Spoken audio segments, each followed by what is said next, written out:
بسم اللہ الرحمن الرحیم اعوذ باللہ من الشیطان الرجیم بسم اللہ الرحمن الرحیم وبہ نستعین۔ ہماری گفتگو لمعہ ششم کے کتاب الحدود میں ہے،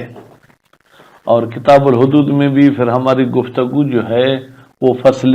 ثالث میں تھی، وہ فصل ثالث قذف کے بارے میں تھا۔ تو آج کے درس میں یہ فرماتے ہیں کہ اگر کسی کافر کی ماں مسلمان ہو، کافر کی ماں مسلمان ہے اور کوئی شخص اس کو یہ گالی دیتا ہے کہ جاؤ زانیہ کے بیٹے، یعنی تمہاری ماں زنا کرتی تھی، تو یہاں گالی دینے والے کو تو سزا یقیناً ملے گی، 80 کوڑے لگیں گے، لیکن کافر کی وجہ سے لگیں گے یا کافر کے ماں کی وجہ سے؟ کہتے ہیں کہ کافر کو تو اس نے کوئی گالی نہیں دی ہے، اس کی ماں کو گالی دی ہے، تو ماں کی وجہ سے اس کو حد جاری ہوگی۔ اور اگر کافر کو گالی دیتا چونکہ اس میں اسلام نہیں تھا تو اس کی وجہ سے اس پر حد جاری نہیں ہوتی۔ اس کے بعد پھر فرماتے ہیں کہ اگر یہ ماں مری ہوئی تھی جب گالی اس نے دی، یا کورٹوں کے چکر میں وہ بیچاری ماں عزت سے مر گئی، گالی کے وقت زندہ تھی لیکن بعد میں مر گئی، تو کیا یہ حد قذف میراث کی صورت میں اس کافر کی طرف جائے گی؟ کہتے کافر کی طرف میراث کی صورت میں بھی نہیں جائے گی۔ پھر فرماتے ہیں کہ اگر دو بندے ایک دوسرے کو گالیاں دیں، یعنی دونوں ماشاءاللہ اخلاق کیسے، یہ کہتے تمہاری ماں کو ایسے، وہ کہتے تمہاری بہن کو ایسے، تو اس طریقے سے اگر وہ دو بندے ایک دوسرے کو گالیاں دیں تو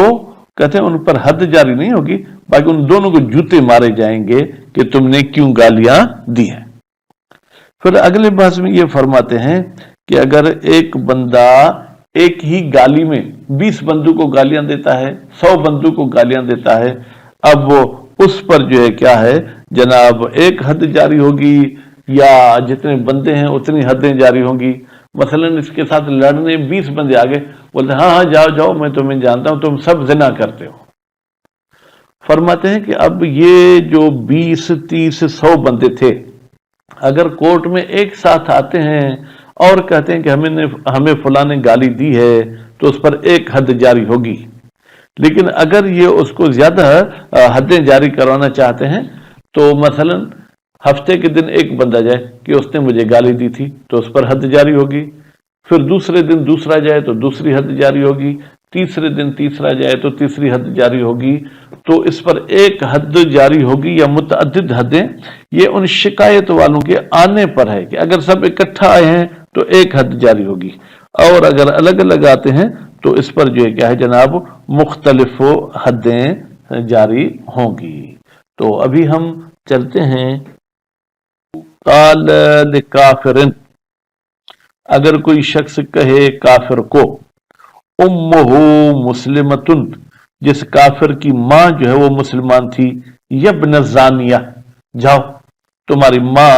زنا کرتی تھی تم اس کے بیٹے ہو، فالحد لہا، تو اس گالی دینے والے کو 80 کوڑے لگیں گے، لہا اس مسلمان عورت کی وجہ سے، لاستجماعہا، اس لیے کہ اس عورت میں تمام وہ شرائط مقذوف موجود ہیں، لشرائط وجوب ہی، جو حد کے واجب ہونے کے شرائط ہیں، دون المواجہ، لیکن جس کو آمنے سامنے گالی دی اس میں شرائط نہیں کیونکہ وہ کافر ہے۔ فلو ماتت، اگر بیچاری یہ ماں مر جائے، او کانت میتتن، یا میتتن، یا یہ گالی کے وقت ہی مری ہوئی تھی، وہ ورثہ الکافرو، اور اس ماں کا وارث بھی کافر بنتا ہے اگر ہم کافر کو جو ہے کیا ہے جناب وارث بنے، کیونکہ اس کا کوئی اور وارث ہے ہی نہیں، تو فلا حد، تو اس گالی والے پر کوئی حد جاری نہیں ہوگی، لأن المسلم، اس لیے کہ مسلمان بندہ لا یحد للکافر، کافر کی وجہ سے اس پر حد جاری نہیں ہوگی کہ ہم کہیں کہ بیٹا اس حد قذف کا وارث بنا، اب بیٹے کی وجہ سے اس کو سزا دو۔ بالاصالت، یعنی اگر ڈائریکٹ گالی دیتا اس کافر کو تو بھی مسلمان کو حد جاری نہیں ہوتی، فقضا بالارث، تو اسی طریقے سے ارث کی صورت میں بھی اگر کافر کے پاس کوئی حد ارث میں ہے تو بھی مسلمان پر حد جاری نہیں ہوگی۔ وَيُتَصَوَّرْ إِرْثُ الْكَافِرِ، تصور کیا جاتا ہے کافر کیسے وارث بنے گا ایک مسلمان کا، علی تقدیر موت المسلم، کہتے ہیں ہم فرض کریں کہ وہ مسلمان مر گیا مرتدن،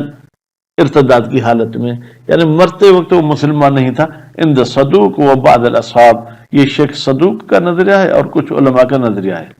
اما عند المصنف،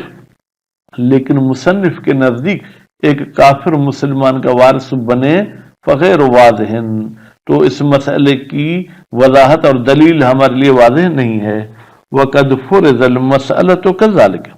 جبکہ اس مسئلے کا اسی طریقے سے فرض کیا گیا ہے کہ مسلمان عورت کا اگر کافر وارث بنے، ٹھیک ہے، کہاں پر؟ فی القواعد، کتاب قواعد میں۔ خوب، یہ قواعد کس کی کتاب ہے؟ ظاہراً یہ مصنف کی کتاب ہے، لیکن بعبارت اقبل من هذه، لیکن اس میں کچھ عبارت اس عبارت سے بہتر ہے جو زیادہ قبول کرتی ہے لتعویل، تعویل کو۔ وہاں پر مصنف صاحب نے اور صدوق صاحب نے کوئی اس طریقے سے کہا ہے کہ اگر کافر کو کوئی گالی دے جس کی ماں مسلمان ہے،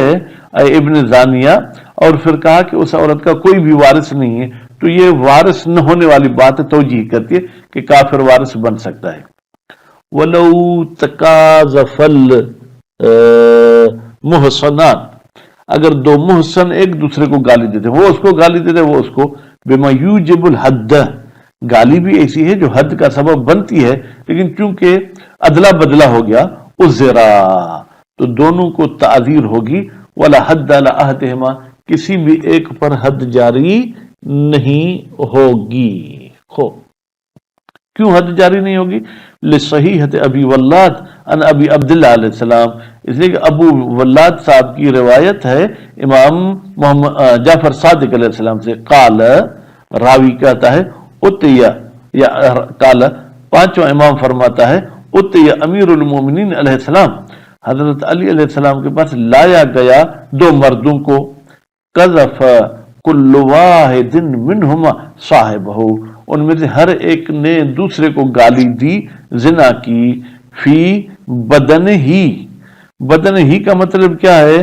یعنی کہ تم نے خود نے زنا کی، اس کے ماں باپ کی طرف نسبت نہیں دی۔ فقال، تو امام علیہ السلام نے فرمایا، یعنی حضرت علی نے،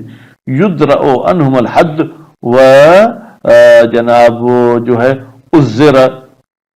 عذرا ہوتا یا وہ عذرہما، ان دونوں سے حد جو ہے کیا دور ہو جائے گی، تم تعذیر کرو اگر اس کو آپ فعل امر مانتے ہیں تو۔ وَلَوْ تَعَدَّدَ الْمَقْذُوفُ، اگر گالی دی ہے، ٹھیک ہے، لیکن جن کو گالی دی گئی ہے وہ متعدد ہیں، تعدد الحد، تو پھر حد بھی متعدد ہوگی، 10 بندے ہیں تو 10 حدیں۔ خوب، سواء اتحد القاذف و تعدد، چاہے گالی دینے والا ایک ہو یا گالی دینے والے بھی 10 ہوں، لأن كل واحد، اس لیے کہ ہر گالی سبب تامن، یہ مکمل سبب ہے، فی وجوب الحد، کہ حد واجب ہو، جب ہر گالی سبب ہے، فیتعدد المسبب، تو پھر حد بھی جو ہے کہ متعدد ہو جائے گی۔ نعم، جی ہاں، لو قذف الواحد،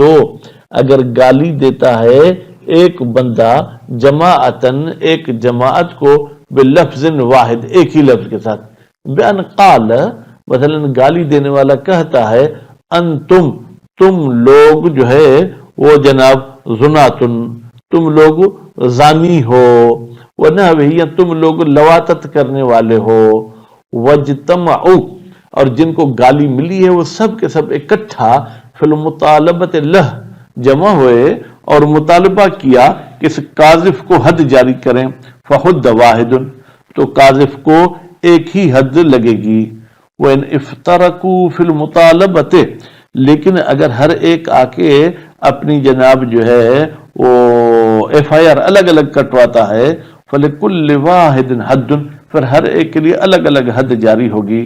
لِصَحِیحَةِ، وہی دلیل کہتے ہیں روایت صحیحہ موجود ہے جو جمیل صاحب نے بیان کی ہے، ان ابی عبداللہ علیہ السلام، امام جعفر صادق علیہ السلام سے، فی رجل، ایک مرد کے بارے میں وہ حدیث ہے،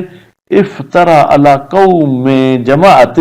جس نے ایک قوم یا جماعت کی ایک قوم پر جو ہے کیا ہے گالی دی، فقال، تو امام نے فرمایا ان اتو بہی،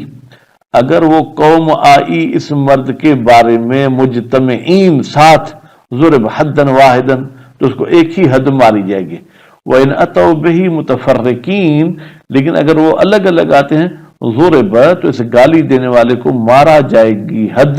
لِكُلِّ وَاحِدٍ، ہر ایک کے بدلے میں، منہم، اس جماعت میں سے، حدن، ہر ایک کے لیے الگ الگ حد ماری جائے گی۔ ما حملنا ہو، بتحقیق ہم نے اس حدیث کو حمل کیا، علامہ لو کان القذف بلفظ واحد، کہ جب گالی کا ایک لفظ ہو، 10 بندے تو 10 گالیاں نہیں تھی، ما انہ اعم، جبکہ یہ جماعت کو گالی دینا اعم ہے، جمعن بینہ، اعم ہے کا مطلب ہر ایک کو الگ الگ دی ہے یا ایک ہی لفظ میں گالی دی ہے۔ ہم نے چاہا کہ جمع کریں اس روایت کے درمیان، وہ بین صحیحۃ الحسن العطار، اور اس روایت کے درمیان جو صحیحہ ہے اور جناب حسن بن عطار نے نقل کی ہے امام جعفر صادق علیہ السلام سے، فی رجل قذف قوما جمیعا، ایک مرد نے ایک قوم کو گالی دی، تو قال، امام نے کہا بکلمۃ واحدہ، کیا ایک ہی لفظ کے ساتھ سب کو گالی دی؟ قلت نعم، میں نے کہا جی ہاں، قال یضرب حدا واحدا، تو اس کو ایک حد لگے گی، وَإِنْ فَرَّقَ بَيْنَهُمْ فِي الْقَذْفِ، اور اگر گالی دینے میں الگ الگ گالی دیے، پہلے نمبر کو گالی دی، پھر دوسرے کو، پھر تیسرے کو، پھر چوتھے، پانچویں، چھٹے، ساتویں کو، تو ضرب لِكُلِّ وَاحِدٍ مِّنْهُمْ حَدًّا، تو اس گالی دینے والے کو ہر ایک کے بدلے میں حد ماری جائے گی۔ اب دیکھیں یہاں پر یہ تفصیل ہو گئی نا، تو بحمل الاولی، پہلی روایت کو حمل کریں گے، علی ما لو کان القذف بلفظ واحد، جب قذف ایک ہی لفظ کے ساتھ ہو تو پھر ہم کہیں گے کہ اس کو ایک سزا ملے گی، وہ ثانیت ہو، اور دوسری کو ہم حمل کریں گے یہ جو کہتے ہیں کہ اگر ہر ایک کو الگ الگ گالی دیے تو الگ الگ حد، یہ نہیں ہے، بلکہ مراد یہ علی ما جاءوا بہ مجتمعین۔ خوب، اگر وہ اکٹھا آئے ہیں تو ایک حد لگے گی، اور اگر الگ الگ آئے ہیں تو الگ الگ حد لگے گی۔ خوب، اس کے بعد پھر جو ہے ابن جنید صاحب نے عکس الٹ کیا ہے، فجعل القذف بلفظ واحد، وہ کہتے ہیں کہ اگر گالی ایک ہی لفظ کے ساتھ دی ہے، موجبن، تو یہ سبب بنتی ہے لاتحاد الحد، حد ایک ہو، مطلقہ، چاہے وہ اکٹھا آئے چاہے الگ الگ آئے، جبکہ ہم نے ایسے نہیں کہا، ہم نے کہا اکٹھا آنے کی صورت میں ایک حد ہے، الگ آنے میں الگ سزائیں ہیں، وہ بلفظ متعدد، اور اگر متعدد الفاظ کے ساتھ جو ہے کیا ہے جناب اس نے گالی دی ہے، تو موجبن للاتحاد، تو یہ لفظ متعدد والا بھی سبب بنتا ہے کہ اس کو جو ہے ایک سزا ملے، ان جاؤ مجتمعین، اگر وہ اکٹھا آتے ہیں، ولتعدد ان جاؤ متفرقین، اور اس کو مختلف حدود جاری ہوں گی اگر وہ متفرق آتے ہیں۔ پس گویا کہ ابن جنید صاحب نے مسئلہ کچھ دوسروں سے منفرد پیش کیا، اگر ایک ہی لفظ کے ساتھ گالی دی ہے، آنے والوں کی کیفیت ایک ساتھ ہو الگ ہو، اس کو ایک حد جاری ہوگی، اور اگر متعدد گالیاں دی ہیں لیکن وہ ساتھ آئے تو ایک حد جاری ہوگی، الگ الگ آئیں گے تو متعدد سزائیں ہوں گی۔ وَنَفَى عَنْهُ فِي الْمُخْتَلِفِ الْبَأْسَ، اور نفی کی ہے علامہ صاحب نے ابن جنید والے نظریے سے، کہا کہ اس میں کوئی اعتراض نہیں، کہاں کتاب مختلف میں، محتجن، در حالی کہ علامہ صاحب نے استدلال کیا ہے بدلالت الخبر الاول علیہ، کہ بھائی پہلی خبر تو اس پر دلالت کرتی ہے کہ اکٹھا آنے میں ایک سزا ہے، الگ الگ آنے میں الگ الگ سزا ہے، وہ اوضح طریقاً،